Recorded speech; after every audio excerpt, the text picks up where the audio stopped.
Hands wouldn't stop shaking. It was the Sunday before Thanksgiving, and I was standing in the parking lot of Sunnybrook Hospital at 11:30 at night, still in my scrubs, eating a granola bar because I'd forgotten to eat since 6 that morning. My phone had 14 unread messages, all from my mother. I didn't read them right away. I never did anymore. I'd learned to let them sit, the way you let a hot pan cool before you touch it, because whatever was in those messages was going to cost me something: time, money, sleep, or pieces of myself I wasn't sure I could afford to keep giving away. I'm a neonatal nurse practitioner at a level 3 NICU in Toronto. I work 4 12-hour shifts a week minimum, and on the weeks when we're short-staffed, which is most weeks, I work 5. I have a 1-bedroom apartment in Leslieville that I share with a cat named Biscuit and approximately $40,000 in student debt that I've been quietly chipping away at since I graduated from U of T 7 years ago. I am 31 years old. I have never once, not in my entire adult life, asked my family for a single dollar. That part matters. Remember that part. I finally read the messages in my car with the heat running. My mother had sent a voice note, 3 paragraphs of text, and a screenshot of a number. The number was $14,800. The message said, "We need this by Friday or they're going to garnish Dad's pension." My father passed away 4 years ago. He doesn't have a pension anymore. What he had was a name on a joint line of credit my mother had apparently been using since 2019. A line of credit I had apparently co-signed. Except I hadn't. I sat in that parking lot for a long time. The granola bar went stale in my hand. Outside, the first real snow of the season was starting to come down. Soft and quiet. The kind that looks like it doesn't mean business, but absolutely does. Have you ever felt like you were the only person in your family who understood that money is finite? That it doesn't just appear because you need it to? Because I spent most of my 20s feeling like I was the only adult in a house full of people who were very certain that my competence was a resource they were entitled to draw from whenever they needed it. My mother's name is, I'll call her my mother because that's what she is, and I'm still working through what that means. My younger brother, 27, lives at home. He's been taking online courses toward a business degree for 3 years. I love him. I genuinely do. But he has never held a job for longer than 4 months, and my mother has never once suggested he should. She suggested I should start working at 16. She co-signed my WhatsApp loans and reminded me about it at every Christmas dinner until I paid them off. My sister-in-law, my brother's girlfriend, they're not married, but she's been around long enough that the title fits, has 2 kids from a previous relationship.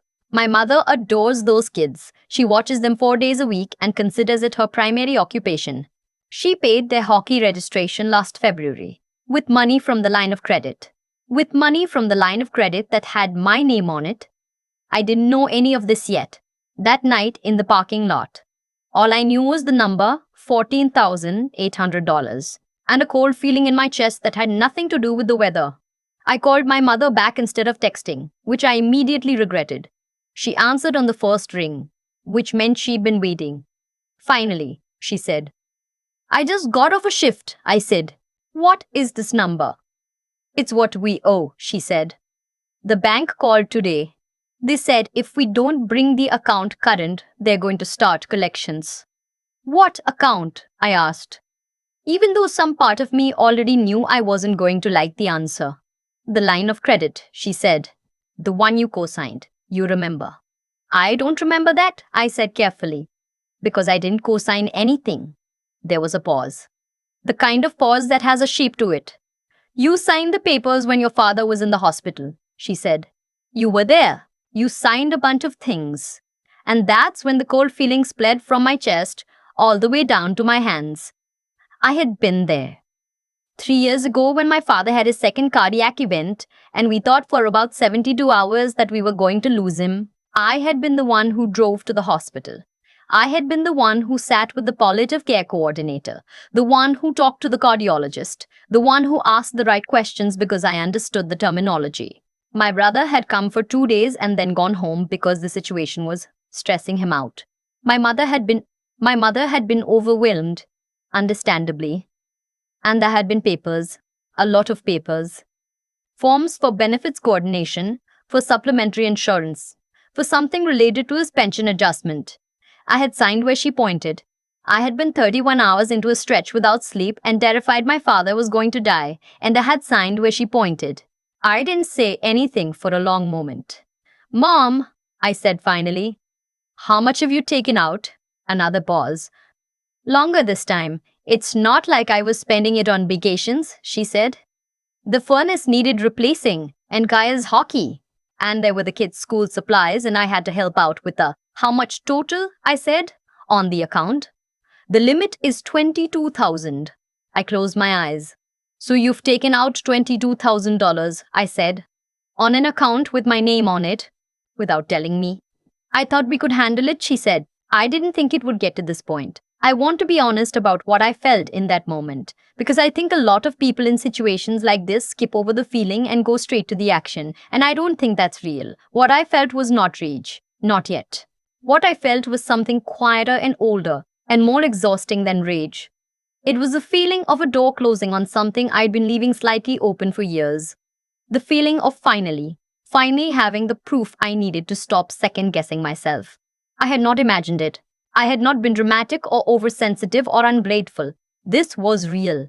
This had always been real. I have to go, I said. We need the money by Friday, she said. I know, I said, and hung up.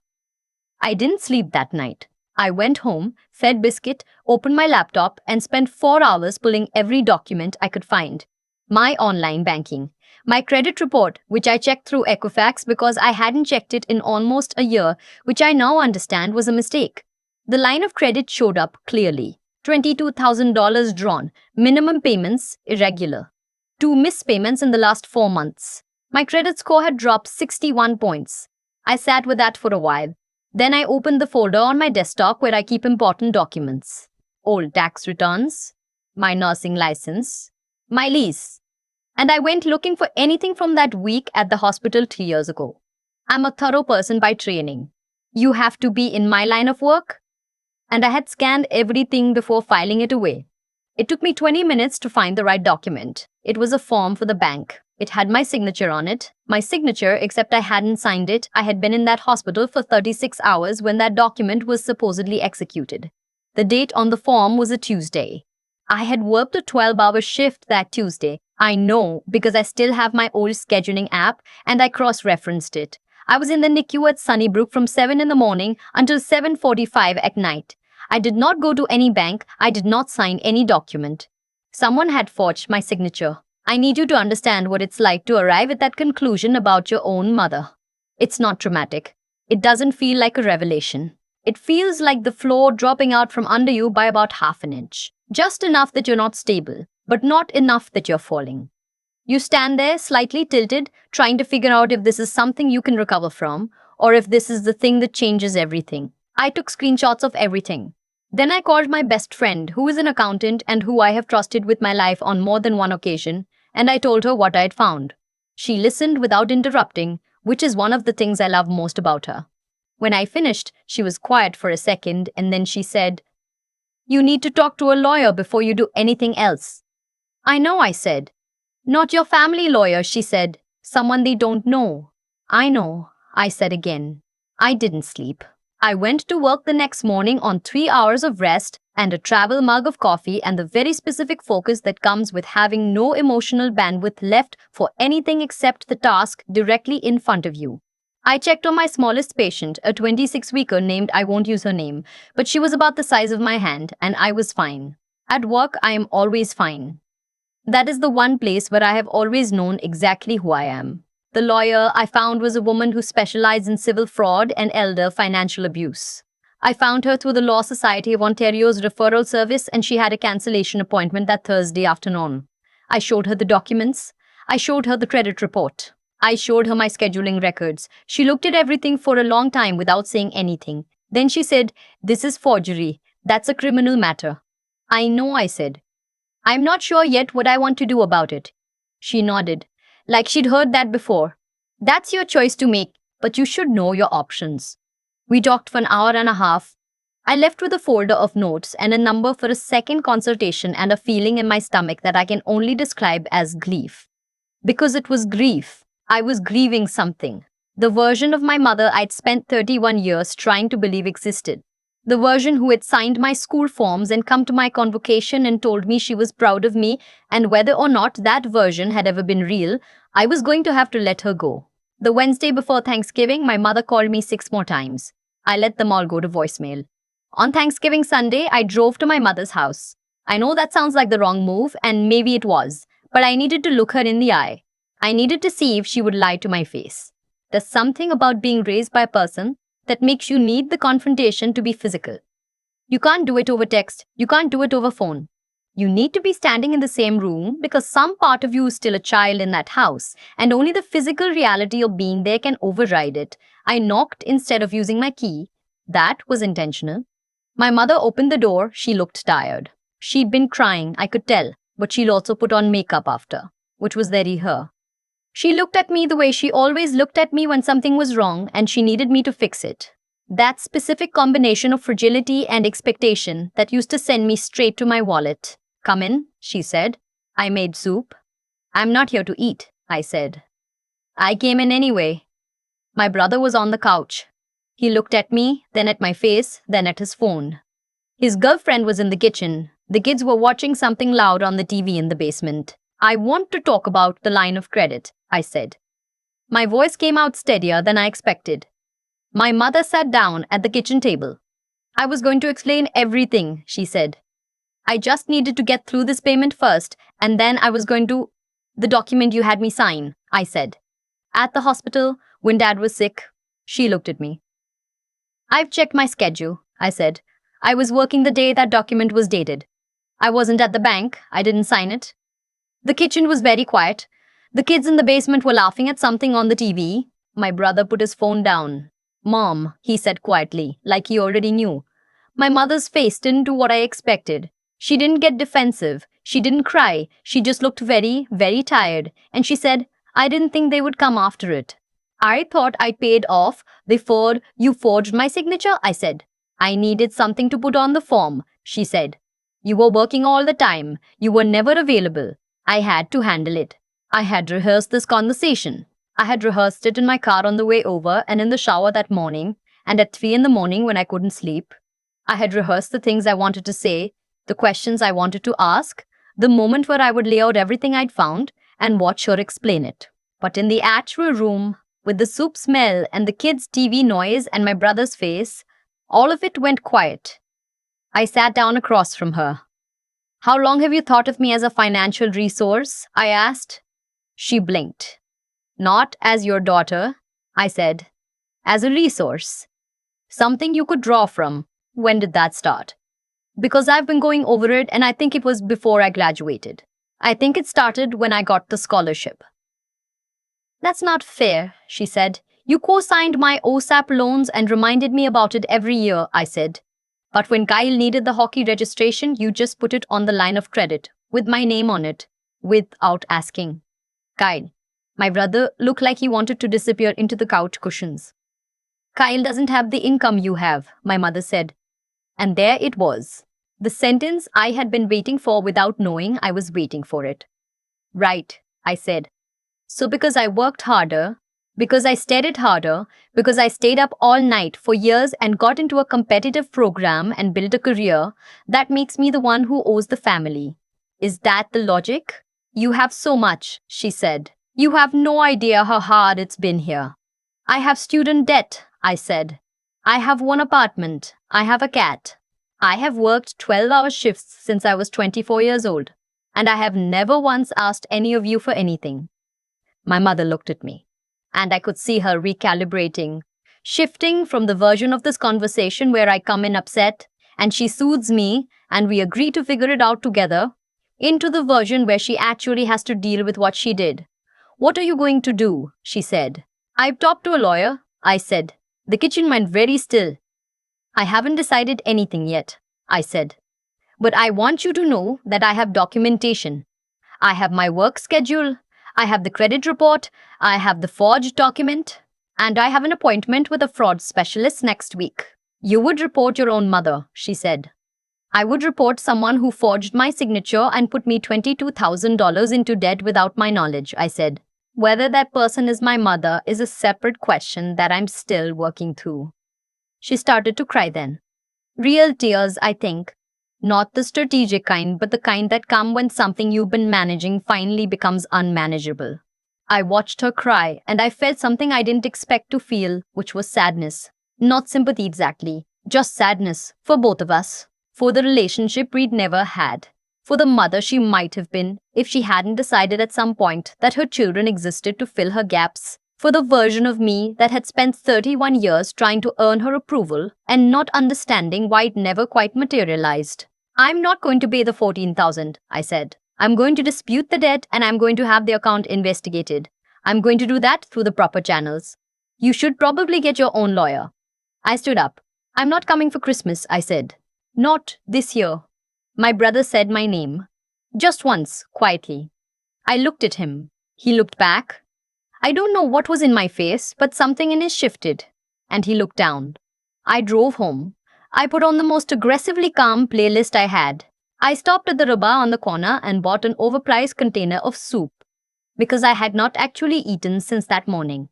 And I sat in my apartment with the soup and biscuit on my lap and I let myself feel all of it. The grief and the relief and the rage that I hadn't let myself feel in the room. Because I'd needed to be steady. Here's the thing about families that use you as a resource. They're very good at making you feel like the debt is yours, like the obligation runs from you to them, always, perpetually, regardless of what they take or how they take it. And the only way out of it is to be willing to be the one who breaks the pattern because they will never break it themselves. They don't have to, it works too well. That was October. By December, the fraud investigation was underway. The bank had flagged the inconsistencies in the document dates. My lawyer was communicating directly with the collections department. I had filed a formal dispute and submitted my scheduling records, and the process was slow and administrative and deeply unsexy, which is how most real things are. It wasn't a confrontation, it wasn't a moment. It was forms and emails and waiting. My mother did not contact me again until the week before Christmas. The message was brief. It said, I know you're angry. I hope someday you'll understand that I did what I had to do. I read it twice. I thought about responding. I thought about all the things I could say, about what it means to do what you have to do at someone else's expense, about the years I had been available and steady and present, and all the ways that had been taken for granted. I thought about the Thanksgiving soup and the way she'd looked at me across the table. Then I closed the message. I didn't delete it, but I didn't respond. There is a specific kind of peace that comes when you stop trying to make someone understand something they've decided not to understand. It doesn't feel like victory. It doesn't feel like resolution. It feels like setting down something very heavy that you've been carrying for so long you forgot it wasn't part of your body. I worked Christmas Day. I volunteered for the shift. The NICU is quiet on Christmas in a specific way. Not sad, but suspended. Like the world outside has stepped back, and the only things that matter are the small lives in those incubators and the people keeping watch over them. I checked on all my patients. I drank terrible hospital coffee. A colleague brought in shortbread from a tin that said Happy Holidays in red icing, and I ate 3 pieces standing at the nursing station. It was, genuinely, one of the better Christmases I've had in years. The investigation concluded in February. The bank confirmed the document irregularities and removed my name from the account. The outstanding balance became solely my mother's responsibility. My credit score began, slowly, to recover. My brother texted me in January. Not about money, he said. I didn't know. About the account. I want you to know that. I believed him actually. He was careless and avoidant and had benefited enormously from the way our family was structured without ever examining it. But I didn't think he'd known specifically. I wrote back, I know. Thanks for saying that. We haven't talked much since, but the door is open a little. My mother and I have not spoken. I don't know what comes next. I don't know if there's a version of a relationship with her that's possible, or what it would look like, or whether I even want one. That's not a thing I've resolved. I'm not sure it's supposed to be resolved quickly. What I know is this. I went back and checked my credit report the other day, and it was the highest it's been in 4 years. I have $17,000 in my TFSA. I have a cat who sleeps on my feet, and a job where I matter, and a best friend who answers the phone at midnight without asking why. I cleared the notification from my mother's last message. I right-clicked. I deleted it. It felt like opening a window in a room that had been closed for a very long time. I keep coming back to the granola bar. The one I was eating in the parking lot that night, stale in my hand, snow coming down, 14 unread messages sitting on my phone. That image stays with me more than the confrontation in the kitchen, more than the lawyer's office, more than the moment I saw my credit score.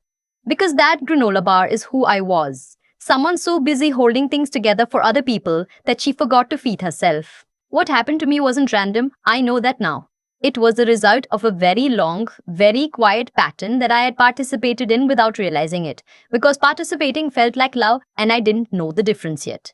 Every time I answered the phone on a 12-hour shift, every time I transferred money without asking questions, every time I told myself that saying no would make me selfish, that being capable meant being responsible for everyone else's incapability.